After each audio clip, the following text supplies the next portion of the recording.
За миний хувьд бол зөвшөөрлийн хуулийг ахалж одоо 2022 оны 6 сард анх батлуулж байсан. Тэр үед одоо 1500 зөвшөөрлийг 365 болгоод за бүх салбар дээр илүүдл болсон байсан. Төрийн одоо хүн сурталыг авилгалыг баасгах зорилгоор зөвшөөрлийн хуулийг анх баталсан байдаг.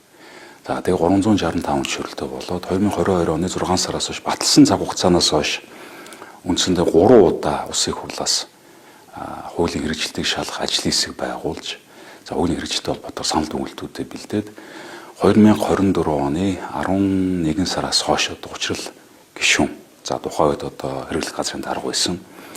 За хамтарсан одоо хуулийн хэрэгжилттэй холбоотой шалгах ажлын хэсэг байгуулаад тэрнийхэн санал дүгнэлтэн дээр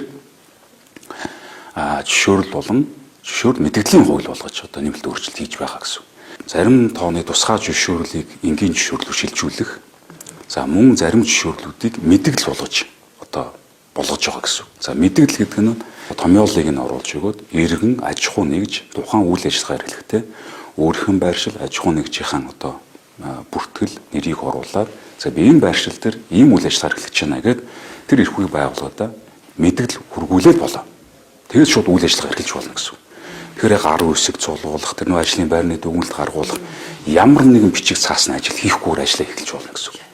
Тэгээ ямар шат амжилт байхгүйгээр эхэлнэ гэсэн. За тэгэхдээ ажлаа эхэлснээс хойш эрх бүхий байгуулан шалгаж болно гэж байна.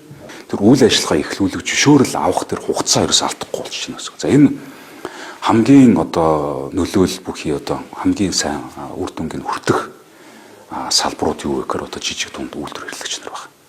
Ягаад тэгэхээр зөвшөөрөл авахд асрыг хугацаа зарцуулдаг, асрын хэмжээний зардал гардаг. Тэр зардлыг нь бүгд байхгүй болгож байна гэсэн. Ингэснээр одоо манай бизнес эрхлэх орчин илүү эрүүл болно.